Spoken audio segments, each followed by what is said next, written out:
Hallelujah, hallelujah, praise the Lord. Heavenly Father, I praise you, God. సర్వశక్తి గల దైవమానికి స్తుతులు, పరిశుద్ధ దైవమానికి స్తుతులు, పరలోకపు దైవమానికి స్తుతులు ప్రభు, జీవాధిపతి నీకు వందనాలు, పరిశుద్ధ దైవమానికి స్తుతులు ప్రభు. హల్లెలూయా. రాజులకు రాజానికి స్తోత్రం, స్తోత్రం, స్తోత్రం, స్తోత్రం, స్తోత్రం. ప్రార్థన చేసుకుందాం. స్తోత్రం తండ్రి, మహోన్నతుడా, మహాపరిశుద్ధుడా, జీవుల తండ్రి. ఇదిగో ప్రభు, ఈ యొక్క ప్రాతకాల సమయంలో ప్రభువానికి వందనాలు. మా అందరినీ సమకూర్చిన విధానం బట్టి వందనాలు చెల్లిస్తున్నాం. నైనా కూర్చిన ప్రతి బిడ్డలతో ప్రభు మీరు ప్రభు మాట్లాడండి. నీ వాక్యము ద్వారా ఒక్కొక్కరిని సిద్ధపాటు చేయండి. ఇంకా కూడా ప్రభు రావాల్సిన బిడ్డలందరినీ సకాలం నడిపించండి. ప్రభు నీకు స్తుతులు. నీ నామను గొప్ప చేసుకోమని, అల్పిని నన్ను మరుగుపరిచి నీ వాక్యం ప్రత్యక్షపరచమని యేసు నామములో ప్రార్థిస్తున్నాం తండ్రి, ఆమేన్. దేవుని పరిశుద్ధ నామమునకు మహిమ కలుగునకు. ప్రియమైన బిడ్డలారా, మన ప్రభువైన యేసుక్రీస్తు యొక్క రాక నిమిత్తమై మనం నేర్చుకుంటూ వస్తున్నాం. ప్రత్యేకించి మరి పాత నిబంధన కాలంలో దేవుని చేత కొనిపోబడినటువంటి మానవుడు యొక్క లక్షణాన్ని గురించి నేర్చుకుంటూ వస్తున్నాం. మనము ప్రియులారా, పాత నిబంధన కాలంలో దేవుని ద్వారా కొనిపోబడినటువంటి ఒక మనుషుడైనటువంటి మరి ఆనోకు గురించి మనం నేర్చుకుంటూ వస్తున్నాం. ఈ విషయాన్ని మనం అందరం కూడా విని ఉన్నాం. ప్రేమలారా, ఈ యొక్క ఆనోకు గురించిన విషయము కేవలం ప్రేమలారా ఈ యొక్క జూమ్ లోనే కాదు, మరి గతించిన దినాల్లో చెప్పినటువంటి ప్రతిది కూడా తిరిగి మరి యూట్యూబ్ లో కూడా ప్రేమైన బిడ్డలారా అప్లోడ్ చేయబడింది. కాబట్టి దాన్ని విని, ఎవరైతే క్లాస్కి అటెండ్ కాలేదో దాన్ని విని, మరి నేను కూడా మరి పరలోకానికి దేవుని ద్వారా కొనిపోబడాలంటే నేను కూడా అలాంటి లక్షణాలు కలిగి ఉండాలి. లేకుంటే ఉన్నానా లేదా, లేకపోతే ఉండడానికి కలిగి ఉండటానికి ప్రియులారా ప్రత్యేకముగా ప్రార్థన చేసి పరిశుద్ధాత్మ దేవుడు ఒక సహాయం పొందుకొని ప్రతి ఒక్కరు కూడా అట్లా సిద్ధపడాలని ప్రియులారా మరోసారి మీకు అందరికీ కూడా మనవి చేస్తున్నాను. ఈ దినము దేవుని ద్వారా కొనిపోబడినటువంటి యొక్క మరి ఆనోకు గురించి మరొక లక్షణాన్ని గురించి మనము నేర్చుకోబోతున్నాం. ఇది ప్రతి విశ్వాసికి ఎంతో ముఖ్యమైనటువంటి విషయము. ప్రతి విశ్వాసి ఈ లక్షణాలు కలిగి జీవించవలసిన వాడై ఉన్నాడు. ఎందుకంటే మనల్ని దేవుడు దాని కొరకే నియమించాడు. అందు నిమిత్తమే మనం అందరం కూడా పరిశుద్ధ గ్రంథాన్ని తెరిచి ప్రియమైన బిడ్డలారా ఎబ్రిల్ రాసినటువంటి పత్రిక ప్రియములారా 11వ అధ్యాయము 5వ వచనాన్ని చదువుకుందాం. ఎబ్రిల్ రాసిన పత్రిక 11వ అధ్యాయం 5వ వచనం చదువుకుందాం. విశ్వాసమును బట్టి ఆనోకు మరణము చూడకున్నట్లు కొనిపోబడెను. అతడు కొనిపోబడక మునుపు దేవునికి ఇష్టై ఉండేనని సాక్ష్యము పొందెను. కాగా దేవుడు అతన్ని కొనిపోయిన కనుక అతడు కనబడలేదు. దేవుని రాయబడినటువంటి వచనం ఏంటంటే, ఆనోకు విశ్వాసను బట్టి మరణము చూడకుండా కొనిపోబడెను. అతడు కొనిపోబడక మునుపు దేవునికి ఇష్టై ఉండేనని సాక్ష్యము పొందెను. ఇక్కడ ఆనోకు కొనిపోబడక మునుపు దేవునికి ఇష్టై ఉన్నాడని సాక్ష్యం పొందాడంటారు. ఏం పొందాడండి? సాక్ష్యము పొందాడు. అర్థమైందండి? దేవునికి ఇష్టమైన వ్యక్తి అని సాక్ష్యం పొందాడు. ఎక్కడ? తాను జీవిస్తున్న కాలంలో అతను చూస్తున్న ప్రతి ఒక్కరు కూడా చూడమంటే ఆయన ప్రవర్తన, ఆయన మాటలు, ఆయన అనుభవాలు చూసినప్పుడు చూచిన ప్రతి ఒక్కరు కూడా వారు ఏం చెప్పారు తెలుసా? ఏం చెప్పారు? ఈయన దేవునికి ఇష్టడైన మనుషుడు అని సాక్ష్యం పలికారంట. అర్థమైందండి?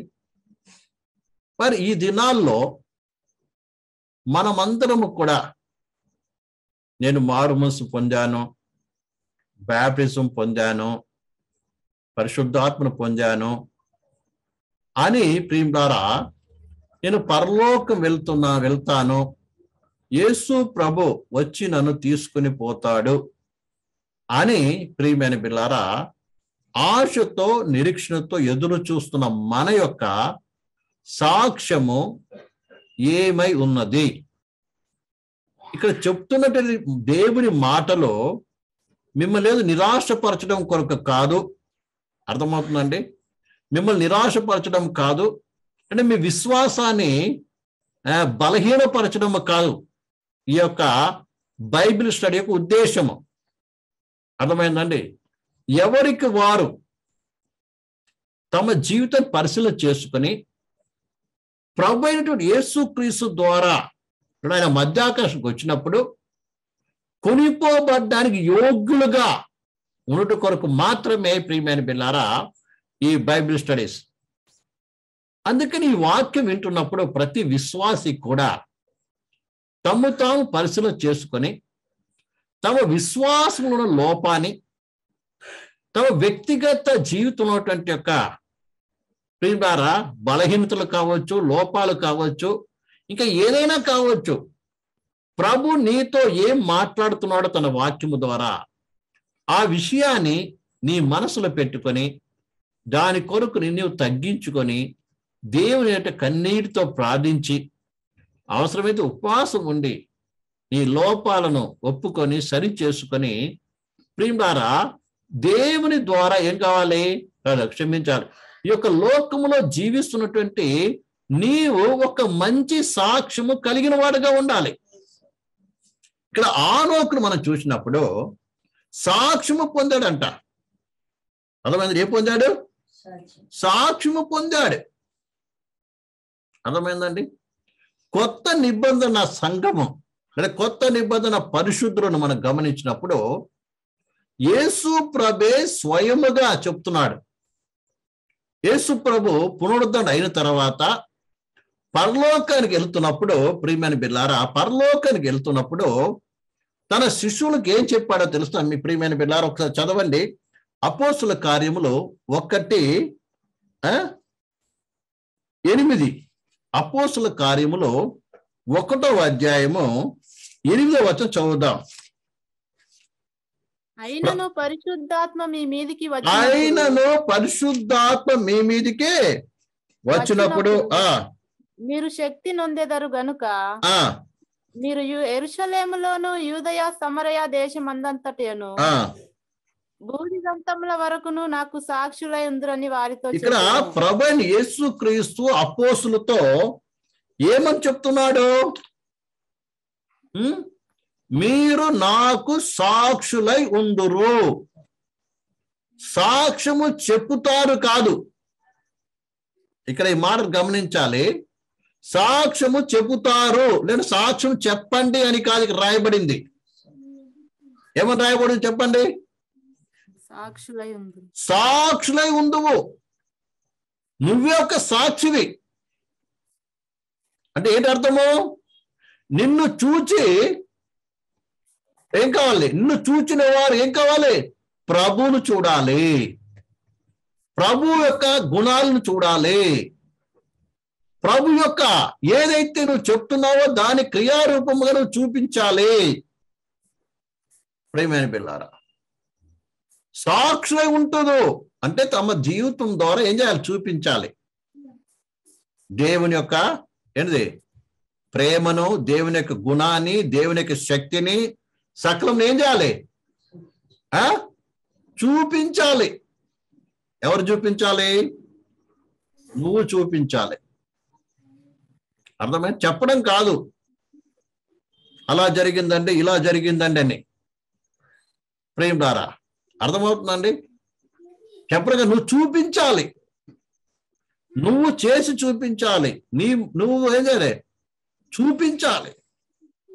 నిన్ను చూచేవాళ్ళు ఈయన సాక్షి ఉన్నాడు, ప్రభువుకు సాక్షి ఉన్నాడు, ఈయన చూస్తే ప్రభుని చూడపని లేదు అన్నటువంటి యొక్క నిధి ఉందండి. సాక్ష్యమే ఉండడం అంటే సాక్ష్యం చెప్పడం వేరు. మనం చెప్పేస్తాం చాలా విషయాలు, నోటితో చెప్పమంటే చాలా చెప్పేస్తాం, నేను కూడా చెప్పేస్తాను చాలా విషయాలు. కానీ మన వ్యక్తిగత ప్రవర్తనతో చెప్పకుండానే, అదే నువ్వు చెప్పకుండానే నిన్ను చూచేవారు ఈయన నిజముగా దేవుని బిడ్డ, ఈయన దేవునితో నడుస్తున్నాడు, ఈయన ప్రార్థిస్తే దేవుడు వింటాడు, లేకుంటే ప్రియమైన బిడ్డలారా ఈయన నిజంగా పరలోకానికి వెళ్ళేటువంటి వ్యక్తి, పరలోక సంబంధి అని ప్రియులారా నీ యొక్క ఇరుగు పొరుగు వారు కావచ్చు, నువ్వు ఉంటున్నటువంటి స్థలంలో కావచ్చు, నువ్వు పనిచేసే స్థలంలో కావచ్చు, లేక నువ్వు ఎక్కడైతే ఉంటున్నావు అక్కడ ఏం కావాలి? ప్రభువును చూపించాలి. ప్రభువును చెప్పడం కాదండి, ప్రభువును చూపించాలి. ఇది సాక్షులే ఉండడం అంటే. మరి అర్థమవుతుంది మీకు అందరికీ? అర్థమవుతుందండి? నేను క్రైస్తవునండి, నేను ప్రభు నమ్ముకున్నాను అని చెప్పడం దానికంటే కూడా ఎక్కువగా నేను చూచిన వెంటనే నేను దేవుని బిడ్డగా తెలుసుకోవాలి. ఇది అసలు సాక్షుడే ఉండడం అంటే. నేను చెప్పడం తప్ప అంటే చెప్పాలి, అది వేరే విషయం. అర్థమైందండి? వ్యక్తి ఏం కావాలి? నిన్ను చూసేటువంటి వ్యక్తి. అర్థమైందా? నువ్వు చెప్పకుండా ఏం కావాలి? నీవు ప్రభు బిడ్డవి, దేవుని బిడ్డవి అని చెప్పగలగాలి. ఆ సాక్ష్యము ఒక ఎత్తబడేటువంటి ఒక సంఘానికి ఉండాలి. అంటే ఆ సాక్ష్యము కలిగినటువంటి వారే ఆ సంఘంలో ఉంటారు, ఆరు కొనిపోబడతారు. దీనికి ఇంకో ఉదాహరణ కూడా చెప్తాను చూడండి. ఆ విషయం తర్వాత ప్రేమ ఏలి వస్తుంది ఆ విషయం, కానీ మీకు ఒక ఉదాహరణ మాత్రం చెప్తాను, చూపిస్తాను ప్రేమ బిళ్ళారా. రెండవ రాజుల గ్రంథము 2వ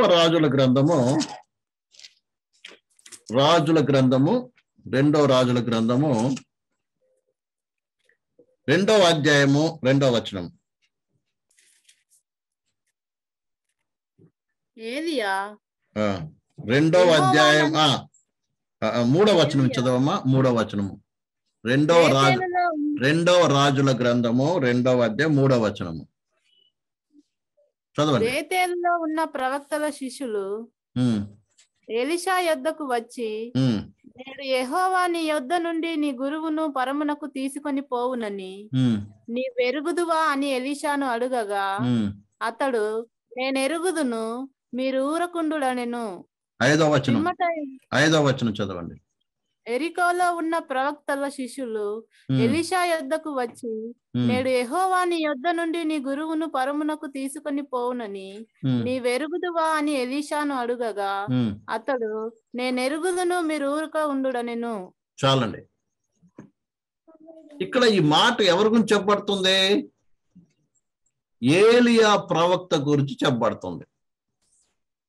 ఆనోక్ తర్వాత మనం ఏలియా అనే సబ్జెక్ట్ కూడా వస్తున్నాం, ఆయన గురించి కూడా నేర్చుకుంటాం ప్రేమికులారా. ఇది చాలా ముఖ్యమైనది. పరిశుద్ధ గ్రంథంలో, పాత నిబంధన గ్రంథంలో దేవుని ద్వారా మరణము చూడకుండా కొనిపోబడిన మనుషులు 2 ఉన్నారు. అందులో మొట్టమొదటి వ్యక్తి ఎవరు చెప్పండి? మొట్టమొదటి వ్యక్తి ఎవరు అండి? ఆనోకు. ఇప్పుడు రెండో వ్యక్తి ఎవరు? ఏలియా. అర్థమైందండి? కొనిపోబడే విధానం వేరైనప్పటికీ ఇద్దరు కూడా దేవుని ద్వారా ఏమయ్యారు? కొనిపోబడ్డారు. ఆ విషయాలని తర్వాత మనం నేర్చుకోవచ్చు. అయితే ఇప్పుడు ఏలియాను దేవుడు కొనిపోతాను అని ఎక్కడ చెప్పలేదు. దేవుడు డైరెక్ట్ చెప్పినట్టు ఎక్కడ లేదు. ఉందండి? ఏలియాకి చెప్పలేదు, కానీ అర్థమైందా? కానీ ఏలియాను చూసినటువంటి వారు మాత్రము ఏలియా గురించి ఏం తెలుసుకున్నారు? ఏలి యొక్క శిష్యుడు, అంటే దగ్గర ఉన్న శిష్యుడు తెలుసుకున్నాడు. తర్వాత తనతో అక్కడ ఉన్న ప్రవక్తల శిష్యులు మిగతా వారు కూడా తెలుసుకున్నారు. ఏమని?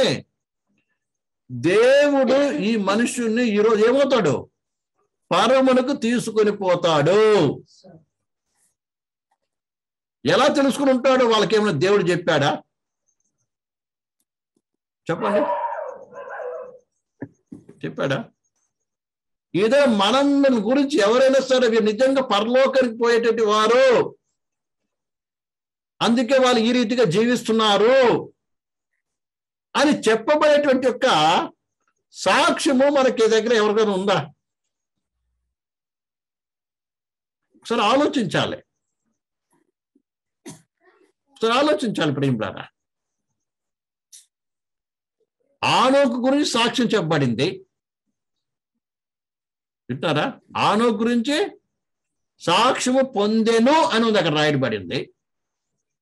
ఇక్కడ కూడా 2 చోట్ల బేతేల్లో ఎరికోలో కూడా ఏలియా సంచారం చేస్తున్నప్పుడు ఏలియాను గురించి ఏలియా దగ్గర చెప్పట్లేదు వీళ్ళు. అక్కడ శిష్యులు ఏం చేస్తున్నారు తెలుసా? ఎవరైనా చెప్తున్నారు? ఎలీషా దగ్గరికి వెళ్ళి, అయ్యా ఈ రోజు నీ గురువుని ఎక్కడ తీసుకుపోతాడు? ఎక్కడ తీసుకెళ్తాడు? పరలోకాన్ని తీసుకెళ్ళిపోతాడు. ఆ సంగతి నీకు తెలుసా? ఓ నాకు తెలుసు, అందుకే నేను ఎంబడే వెళ్తున్నాను అంటున్నాడండి. అది ఎలీషా యొక్క ఏలియా పొందిన సాక్ష్యం. కాబట్టి పరలోకం వెళ్ళాలి, ఎత్తబడాలి, ఎత్తబడతాను అన్నటువంటి యొక్క వారికి సాక్ష్యము ఎంతో ముఖ్యం. ఈ లోకములో సాక్షుడుగా ఉండటం అనేది చాలా ముఖ్యమైనది. ఎత్తబడే సంఘానికి సాక్ష్యము అవసరమై ఉంది.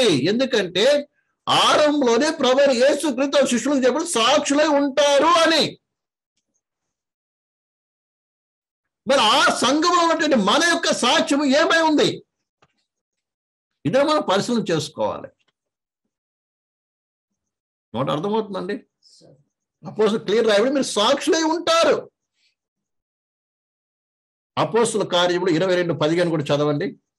నేను తొందరగా వెళ్తాను ప్రియమిత్రులారా. అపోస్తలుల కార్యములు 22:15.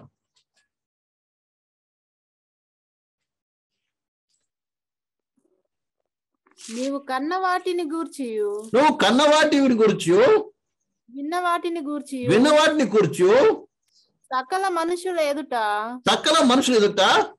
ఆయనకు సాక్షివై ఉందువు. ఆయనకు సాక్షివై ఉందువు. కన్నవాటిని కూర్చి, విన్నవాటిని కూర్చు, ఏంది? సకల మనుషులు ఎదుట నువ్వేమవుతావు? ఆయనకు ఏమై ఉంటావు? సాక్షివై ఉంటావు. సాక్ష్యం చెప్తావు కాదు. అర్థమైంది? అంటే నువ్వు ఏ ఉపదేశం వింటున్నావో, ఏ సత్యాన్ని నువ్వు వింటున్నావో, ఏ వచనాన్ని నువ్వు తెలుసుకున్నావో దాన్ని ఏం చేయాలి? నువ్వు పాటించి చూపించాలి, నడిచి చూపించాలి. అర్థమవుతుందండి? ఇందాక ఇక్కడికి పోకూరికి మరి చందానంకి సమయాలు బ్రదర్ వచ్చాడు ఇక్కడికి. ఏదో డౌట్స్ ఉంది నాయన అడగమంటే ఒకటి అడిగాడు. ప్రేమ ద్వారా ఆనాడు యేసేపుకి ఏమి లేదు, పరిశుద్ధాత్మ లేదు, వచనము లేదు, ఏమీ లేదు. మరి ఆయన ఎలాగ పరిశుద్ధంగా జీవించగలిగాడు? లేకుంటే మరి ఇప్పుడు మనకి ఏముంది? మన పాపాలు క్షమింపబడ్డాయి. అర్థమైందండి? పాపాలు విడుదల పొందాము. అదే కాకుండా దేవుడు మనలో నూతన పురుషుని ఏం చేశాడు? నూతన పురుషుడు, అంతరంగ పురుషుని ఏం చేశాడు? జన్మింప చేశాడు. అలాగే పరిశుద్ధాత్మ నింపాడు మనల్ని. తర్వాత ఇంకేంటి తెలుసా? సంఘంలో చేర్చాడు కదా. అపోస్తులు, ప్రవక్తల బోధలు మనకి నిరంతరం మనకి దొరుకుతూనే ఉన్నాయి. ఇన్ని ఉన్నా కూడా మరి మనం ఎందుకు నడవలేకపోతున్నారు? ఎందుకు నడవలేకపోతున్నారు చెప్పండి ప్రియులారా? ఎందుకు నడవలేకపోతున్నాము? దీనికి కారణం ఏంటిది? మీరు చెప్పండి ఆన్సర్. ఆయనకి ఎవరు లేరు, ఆయనతో ఒకటే. ఆయన ఎవరు? తన పితరుల ద్వారా దేవుని వాక్యాన్ని విన్నాడు ఒకటి. ఆయనకి ఇంకోటి, ఆయన ఏ యుగానికి చెందినవాడు? వాగ్దాన యుగానికి చెందినవాడు. అర్థమైందండి? వాగ్దాన కాలానికి చెందినవాడు. ఆయనకు ముందు వాగ్దానం ఒకటే ఉంది. అర్థమైందండి? కాబట్టి ఆ వాగ్దానమును ఉంచుకొని దేవుడు అతనితో కళ ద్వారా కూడా మాట్లాడాడు. సరే, ఆ రెండో విషయం. ఈ రెండింటిని మనసులో పెట్టుకొని ఆయన ఏం చేస్తున్నాడు? పవిత్రంగా జీవిస్తున్నాం. రెండే అయిపోయింది. మనకెన్ని ఉన్నాయి? ఇక్కడ విషయం ఒకటి కారణం అండి. ఎప్పుడైతే దేవుని గురించి, దేవుని వాక్యాన్ని గురించి, ఆ వాక్యములో దేవుడు చేసిన వాగ్దానం గురించి తన పితరుల ద్వారా ఏదైతే విన్నాడో దానిని తన మనసులో పెట్టుకొని ఆ ప్రకారం జీవించాలి అని తన మనస్సులో నిర్ణయం చేసుకున్నాడు. చేస్తున్నాడండి, మనసులో ఏం చేశాడు? నిర్ణయం చేసుకున్నాడు. ఆ నిర్ణయమే అతను ఏం చేసింది? ముందుకు నడిపించింది. ఏ వ్యక్తి అయితే ఈ ప్రస్తుత కాలంలో ఎవరైనా కావచ్చు, అందుకే చాలా అన్నిటికంటే ముఖ్యమైనది మన ప్రాణములో ఉన్నటువంటి ఒక ముఖ్య అవయవం ఏంటిదంటే, లేకపోతే ఒక ముఖ్య పార్ట్ ఏంటిదంటే విల్, మనసు. మనకు అర్థం చెప్తాను, మనసు అండి. మనసు అనేది ఉన్నట్లయితే, మనంటాం కదా మనసు ఉంటే మార్గాలు ఉంటాయని. మనస్సుకు మించినటువంటి యొక్క బలమైన శక్తి ప్రపంచంలో ఏది లేదు. అర్థమవుతుందండి? నీలో మనస్సు అనేది ఉంది కదా, అంటే విల్, నిర్ణయం తీసుకునే శక్తి. అర్థమవుతుందండి? ప్రతి మనిషిలో ఏమిచ్చాడో దేవుడు? మనిషి నిర్మాణం చేసినప్పుడు ప్రాణము, ఆత్మ, శరీరము. ప్రాణంలో ఏముంది తెలుసా? విల్ ఉంది, నిర్ణయాత్మకమైన శక్తి ఉంది. దాన్ని మన భాషలో మనసు అంటారు. అర్థమవుతుందండి? మనసు ఉంటే మార్గాలు ఉంటాయి అంటారు కదా. మనసు లేకపోతే ప్రయోజనము ఏది లేదు, ఏమి చేయలేడు. దాన్ని పట్టుదల అని కూడా అంటారు. దాన్ని ఏమంటారు? లౌకిక పట్టుదల అంటారు. ఈ పట్టుదల, ఈ మనస్సు అనేది ఎంత బలమైనదంటే ఆ మనసు ముందు ఎవరు కూడా నిలబడలేరు. అర్థమవుతుందండి? ఆ మనస్సు అనేది నీలో ఉండాలి. ఇప్పుడు ఆ యొక్క ఎవరైనా యేసేపు దేవుడు మాట విన్నప్పుడు, అవును నేను దేవుడు చెప్పిన ప్రకారం జీవించాలి అని ఏం చేశాడు? ఒక నిర్ణయం తీసుకున్నాడు, మనసు నిలిపాడు. అంటే ఈ ప్రకారం జీవిస్తాను అని తీర్మానం చేసుకున్నాడండి. అర్థమైందా? కాబట్టి అతను ఏం చేస్తున్నాడు? నడిచాడు. అతనికి దేవుడు సహాయం చేశాడు. ఇక్కడ బాగా అర్థం చేసుకోవాల్సిన విషయం, ఒక వ్యక్తి ఎప్పుడైతే విన్న దాన్ని బట్టి, తాను తెలుసుకున్న దాన్ని బట్టి, అది మంచైనా చెడైనా ఏ రకంగా జీవించాలి అని ఒక నిర్ణయం తీసుకున్నప్పుడు ఆ నిర్ణయం ప్రకారం ఆ మనిషి ముందుకు సాగగలడు, ఎన్ని పరిస్థితులు వచ్చినా. అర్థమైందండి? ఆ నిర్ణయాన్ని బట్టే దేవుడి యొక్క ఆత్మానికి సహాయం చేస్తాడు, దేవుడు సహాయం చేస్తాడు. అర్థమైందా? ముందు మొట్టమొదటి ఏం కావాలి? మనస్సు కావాలి నీకు. ఇప్పుడు ఇంత బోధ చేస్తున్నాం, వింటున్నారా? ఇంత వాక్యం వింటున్నాం ప్రియమైన పిల్లారా, ఇంత వాక్యం వింటున్నాం. ఎందుకు వింటున్నాము?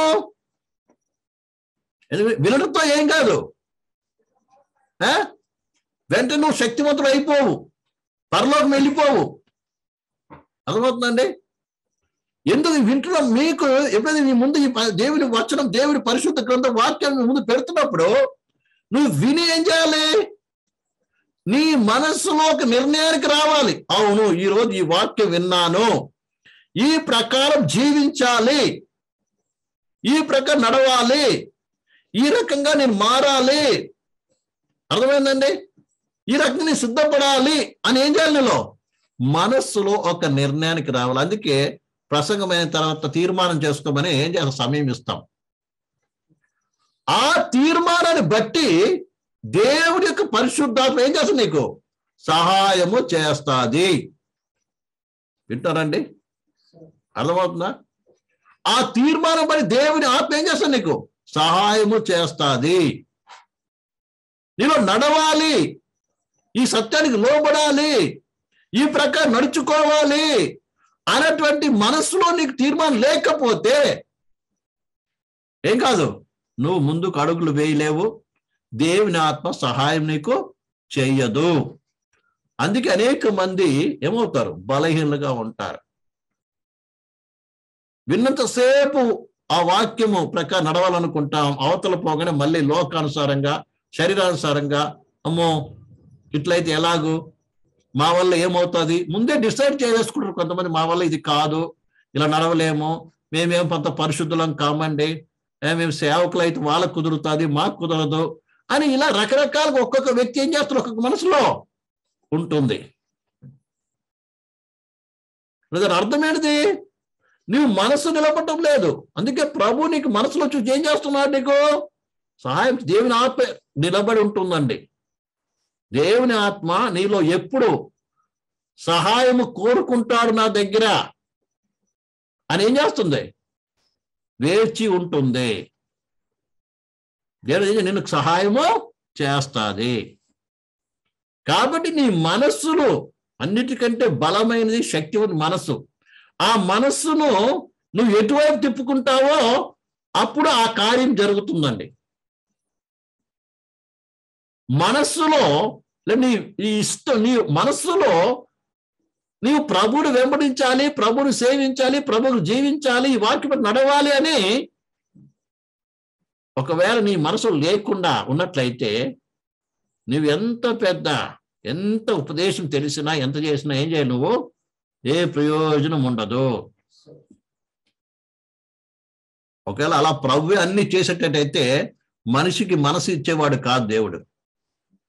మనసు అంటే నా దృష్టిలో విల్ అనేది ఇచ్చేవాడు, నిర్ణయించుకునే శక్తిని ఇచ్చేవాడు. అన్ని దేవుడు నిర్ణయిస్తాడు. కొన్నిసార్లు అన్నిటి దేవునికి అప్పచెప్తాం ప్రేమ కాదండి. నీ నిర్ణయాన్ని బట్టే దేవుడు ఏం చేస్తాడు? ముందుకు నడిపిస్తాడు. అని నేను విడిచిపెట్టడు. ఒక నీ బలహీనత ఉంది అంటే నువ్వు నడవాలనుకుంటున్నావు, నడవలేకపోతున్నావు, అప్పుడు దేవుడు ఏం చేస్తాడు? నీకు సహాయం చేసి నడిపిస్తాడు.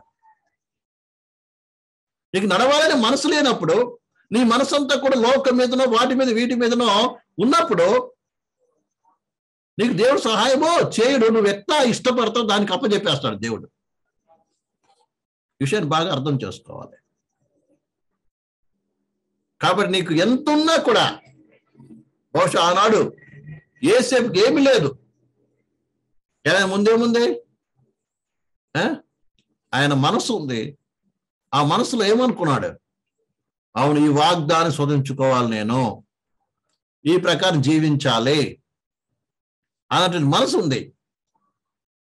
కాబట్టి దేవుడు అతనికి తోడుగా ఉండి సహాయము చేశాడు.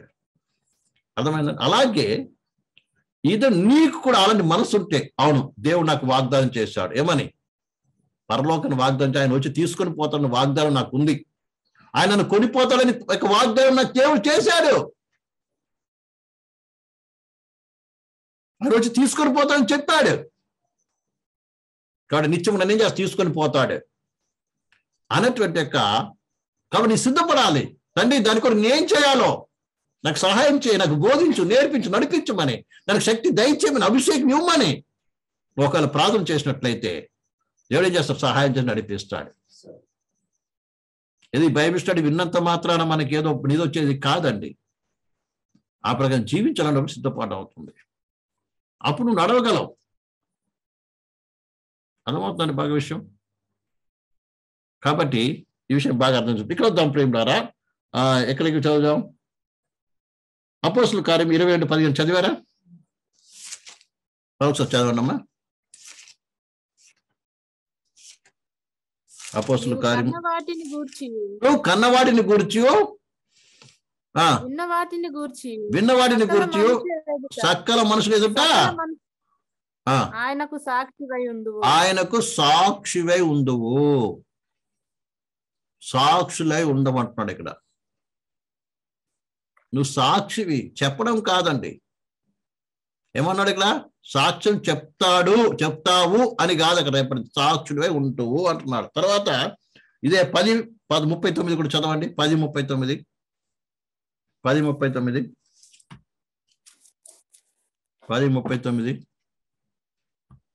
ఆయన యూదుల దేశమందును యూదుల దేశమందును యెరూషలేమునందును చేసిన వాటికన్నిటికి మేము సాక్షులము. మేము సాక్షులము. ఏమంటున్నాడు ఇక్కడ? మేము సాక్షులు అంటున్నది దేవుడు ఏ కార్యమైతే చేశాడో అవన్నీ ఏం చేస్తాం? ప్రత్యక్షపరచడం. మేమేమి సాక్షులమై ఉన్నాము.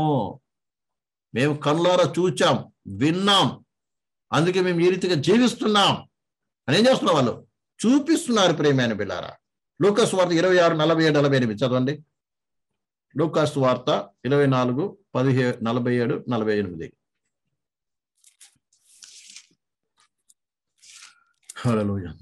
లూకాసు వార్త 24:47-48. యెరూషలేము మొదలుకొని సమస్త జనములలో ఆయన పేరట మారు మనసును పాప క్షమాపణయు ప్రకటింపబడుననియు వ్రాయబడి ఉన్నది. ఈ సంగతులకు మీరే సాక్షులు. ఈ సంగతులకు ఎవరు సాక్షులు? మీరే సాక్షులు. తర్వాత ఇంకొక మాట, యోహాను సువార్త 15:27 కూడా చదవండి. యోహాను సువార్త 15:27. మీరు మొదట నుండి నా యొద్ద ఉన్నవారు గనుక. మీరు ఏంటంట? మొదట నుండి నా యొద్ద ఉన్నవారు గనుక మీరును సాక్ష్యమిత్తురు. నువ్వు సాక్ష్యం ఇవ్వాలంటే మొట్టమొదటి చేయవలసిన పని ఏంటి తెలుసా? ఏంటంటే మొట్టమొదటి చేయవలసిన పని ఏంటిది చెప్పండి. అక్కడ రాయబడింది కదా, ఏమని? ఆయనతో ఉండాలి. నువ్వు మొట్టమొదట విశ్వాస నీవు ఎవరితో ఉండాలి? ఆయనతో ఉండాలి. దీనికి ముందు మనం నేర్చుకున్నాం ఆయనతో కలిసి ఏం చేయాలి? నడవాలి అని. వింటున్నారండి? ఏం కావాలి? ఆయనతో కలిసి ఏం చేయాలంట? నడవాలి. ఆనోకు దేవునితో నడిచాడు కదండి, దీనికి నేర్చుకున్నాం కదా. ప్రియమైన బిడ్డలారా, ఆయనతో కలిసి నడవాలి. నడవాలంటే ఏం చేయాలి? ఇద్దరు కలిసి నడవాలంటే ఏం చేయాలి? దీనికి ముందు నేర్చుకున్నాం కదండి, చెప్పండి. సమ్మతించాలి. ఆయనతో ఏం కావాలి? సమ్మతించాలి. సమ్మతి అంటే ఏం కావాలి? నీ మనసు ఆయన మనసు ఏం కావాలి? ఒకటవ్వాలి. అంటే ఆయన ఇష్టానికి నీ ఇష్టానికి ఏం చేయాలి? ఒకట. నీ ఇష్టాన్ని వదిలిపెట్టి ఏం చేయాలి? ఆయన ఇష్టానికి ఒత్తుకో. అసలు యాక్చువల్గా మనం మంచిగా ఆత్మీయంగా ఆలోచించినట్లయితే, లోతుగా ఆలోచించినట్లయితే, బ్యాప్టిజం యొక్క అర్థం ఏంటిదంటే, అర్థమైందా? బ్యాప్టిజం యొక్క అర్థం ఏంటిదంటే, అర్థమైందా? ఇక నా ఇష్టము కాదు, నా ఇష్టం అని ఏం చేశాను? అసలు నేను చచ్చిపోయాం మనం, అంతే కదా. బ్యాప్టిజం ఏంటంటే చచ్చిపోయాం, పాతి పెట్టబడ్డాం. ఇప్పుడు నీ ఇష్టం ప్రకారం నిన్ను వెంబడిస్తాను, నీతో కలిసి నడుస్తాను అని నువ్వేం చేసావు? ఆ జన్మన ప్రభుకి నీ జీవితం అప్పగించుకున్నావు. కానీ ప్రియులారా, ఇక్కడ జరుగుతున్న పొరపాటు, ప్రాబ్లం ఏంటంటే, సమస్య ఏంటంటే, బ్యాప్టిజం తీసుకున్నాము కానీ ఇంకా ఏమంటున్నాం? ఆయనతో నడవట్లేదు, ఆయనతో కలిసి నడవట్లేదు. నడుస్తున్నామా? ఎంతమంది చెప్పగలరు ఈ దినమున, నేను ఆయనతో కలిసి నడుస్తున్నాను, నేను ఆయనతో కలిసి నడుస్తున్నాను, ఆయనకు నాకేముంది? సంబంధం ఉంది, నేను ఆయనతో కలిసి నడుస్తున్నాను అని ఎంతమంది దేవుడిగా చెప్పగలరు? ఒక నిజంగా నువ్వు ఆయనతో ఉన్నట్లయితే ఆయన ప్రసన్నతను అనుభవిస్తూ ఉంటావు. నీకు ధైర్యం ఉంటుంది, నేను దేవునితో పాటు నడుస్తున్నాను, నాతో దేవుడు ఉన్నాడు, దేవుడు నడిపిస్తున్నాడు అనే చేస్తావు. నువ్వు ఆయన యొక్క ప్రత్యక్షతను, ఆయన ప్రసన్నతను ఏం చేస్తావు? అనుభవిస్తావు. ఇది అసలు శిశులైన క్రైస్తవ జీవితం అండి. నువ్వు యవనస్తుడైనా, మడి వయసుకోడైనా, పెద్ద అయినా, చిన్న అయినా, వృద్ధుడవైనా, ఆయనతో ఉన్నప్పుడు ఏం చేస్తావు ప్రియులారా? ఆయన ప్రసన్నం అనుభవిస్తుంటావు. నాతో పాటు దేవుడు ఉన్నాడు అని ఏం చేస్తావు? నువ్వు ఏం చేస్తావు ప్రియులారా? అనుభవిస్తావు దాన్ని. నువ్వు ఎక్కడికి వెళ్ళినా నీ ముందు ఏ వ్యక్తి నిలబడజేయడు. అదేవిధంగా నువ్వు దేవుని యొక్క దేవునితో కలిసి నడుస్తున్నట్లయితే, దేవుని ప్రసన్నతలో నడుస్తున్నట్లయితే ప్రియులారా, నువ్వు ఎక్కడికి వెళ్ళినా నీ మాట అందరూ వింటారు, కానీ నీ మాట ఎవరో క్షమించాలి, నీ మాట అందరూ వింటారు, కానీ ఎవరి మాట నువ్వు వినాల్సిన పని లేదు. అలా నేను చూసేవాళ్ళంతా నీవు చెప్పేది కరెక్ట్ అంటారు, కానీ ఏమంటే ఈ మీద నేరారోపణ చేయజారు, నువ్వు అంటేనే భయపడతారు. అలా అది అసలు ఏంటంటే ఒక దేవుని ప్రసన్నతలో దేవునితో కలిసి నడిచే వ్యక్తి యొక్క అనుభవ ప్రేమ. నువ్వు చూసేవాళ్ళు భయపడతారు. ఇది ఒక దేవునితో కలిసి నడిచే వ్యక్తి యొక్క అనుభవమై ఉంది. అర్థమవుతుందండి? కాబట్టి ఇలాంటి ఒక అనుభవం, కాబట్టి ఆయనతో కలిసి ఏం చేయాలి? నడవాలి మనం. ఇక్కడ అదేంటున్నాడు, ప్రియులారా, సాక్షుడిగా ఉండాలంటే మొట్టమొదటి ఏం చేయాలి? ఆయనతో ఏం కావాలి? కలిసి ఉండాలి. నువ్వు కలిసి ఉండాలంటే ఏం చేయాలి? నీకు ఆయనకు మధ్యలో ఎలాంటి యొక్క పరిస్థితి రాకూడదు. ఆయనకు మధ్యలో నీళ్ళు ఎలాంటి యొక్క లౌకిక సంబంధమైన కార్యాలు కానీ లోకసమైన కార్యాలు కానీ ఏమీ రాకూడదు. నువ్వు ఏ పని చేస్తున్నా సరే, ఏ ఉద్యోగం చేస్తున్నా సరే, ఎక్కడున్నా సరే ప్రియమైన పిల్లారా, దేవుని ప్రసన్నం నీతో ఉంటుంది. యేసేపు ఒక బానిస, కానీ వాయమైన మాట ఏంటంట, దేవుడు అతనికి తోడై ఉండెను. ఉందా మాట? చదువుకోడు యేసేపు చరిత్రను. ఆయన పని పెట్టుకున్నట్టు యజమానుడు పోతిఫర్ ఏమని వెళ్తా, ఇతనితో దేవుడు ఉన్నాడు ఆయన తెలుసుకున్నాడు. నువ్వు చిన్న ఉద్యోగం కావచ్చు, నువ్వు ఒక బానిస కావచ్చు, పెద్ద ఉద్యోగం కావచ్చు, ఏదైనా కావచ్చు. మళ్ళీ చాలా మంది చిన్న చిన్న పనులు చేసుకుంటాం, మంచిదే. కానీ ప్రేమ ఎక్కడ నిన్ను చూసేవారు ఏం కావాలి? దేవుని చూడాలి. ఈయనతో దేవుడు ఉన్నాడని నీ యజమానుడు చూడాలి. దేవుడు విన్నారండి? అది ఆశాశిస్తులైన క్రైస్తవ జీవితం. ఆ స్థితికి ఎదిగినప్పుడే మనము ప్రేమరా దేవుడు మన బట్టి సంతోషిస్తాడు.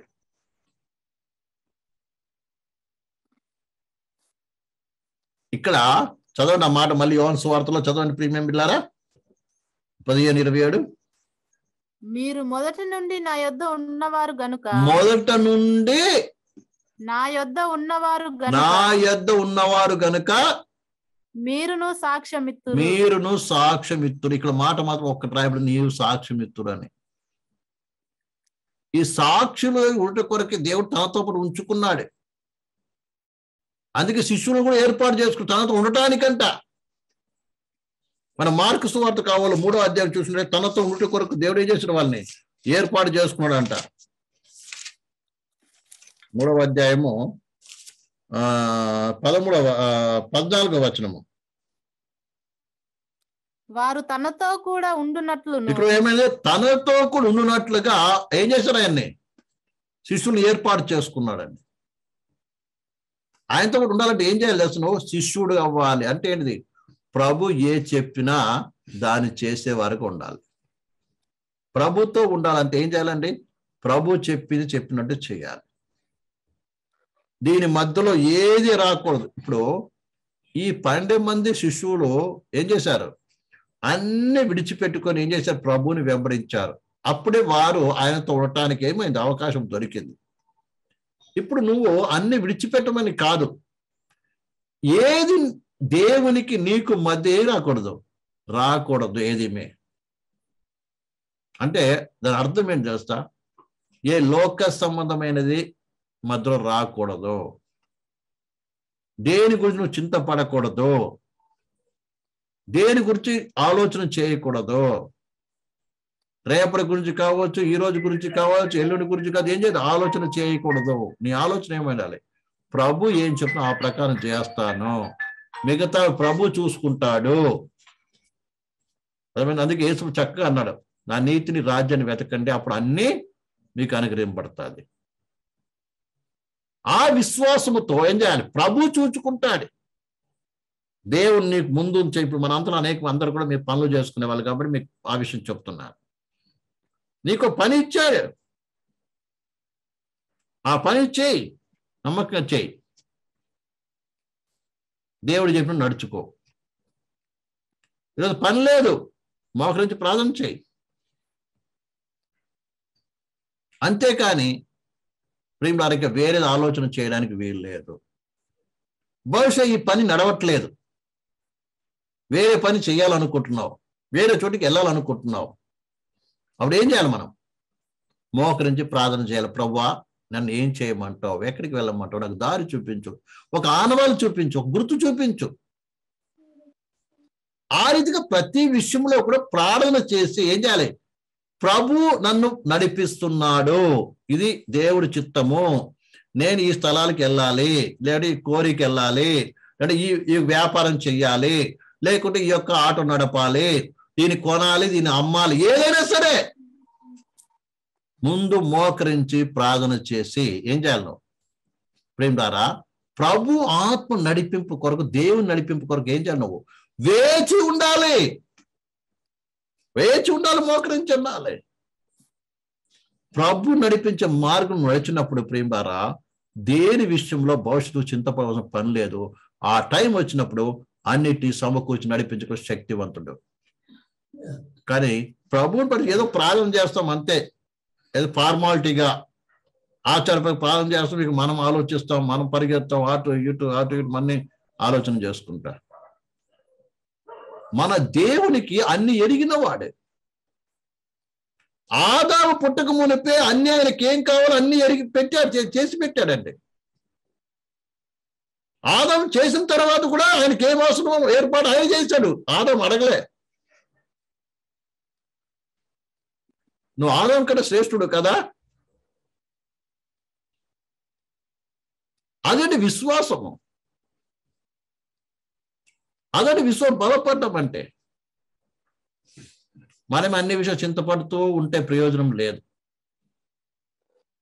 ఇదే దేవుడు కొన్ని ధనం ఇచ్చాడు, నీకు డబ్బు ఇచ్చాడు చేతికి, ప్రార్థన చేయి, దీన్ని ఎలా ఖర్చు పెట్టాలో ప్రభువా, దీన్ని ఎలా ఖర్చు పెట్టాలి, దీన్ని ఆశీర్వించు, దీన్ని ఎలా ఖర్చు పెట్టాలి అని ప్రార్థన చేసి దేవుని ఆత్మ నడిపి ప్రకారం దేవుని చిత్తం ఖర్చు పెట్టు. ఎందుకంటే మనం ప్రతి దాంట్లో లెక్క చెప్పవలసిన వారమే ఉన్నాము. ప్రియమైన సహోదరి సహోదరా, ఇలా ప్రతి విషయం ఏం చేయాలి? నువ్వు కలిగి ఉండాలి.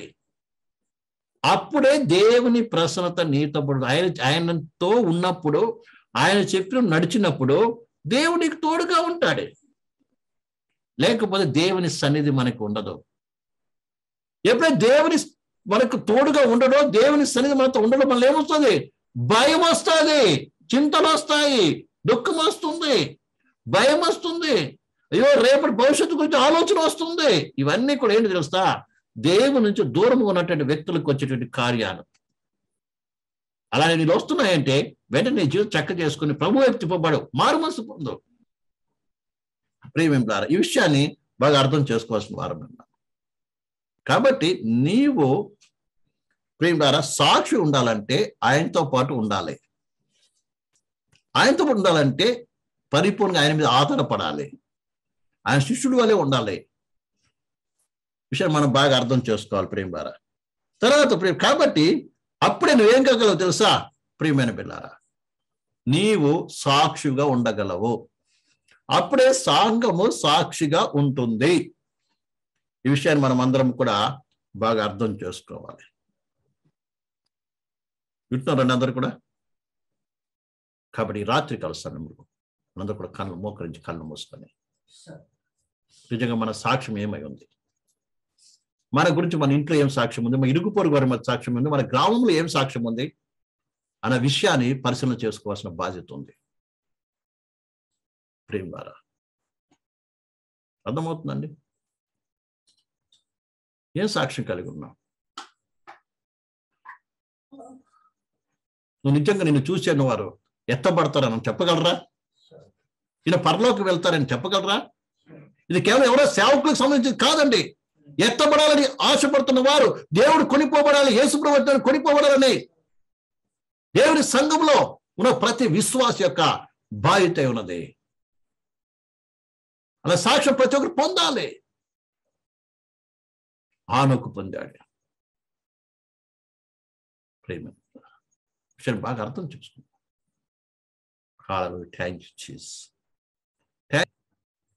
మీరు మమ్మల్ని అనగా నీ రక్తం చేత కొనబడిన సంఘాన్ని కొనిపోటుకు రాబోతున్నారు ప్రభు.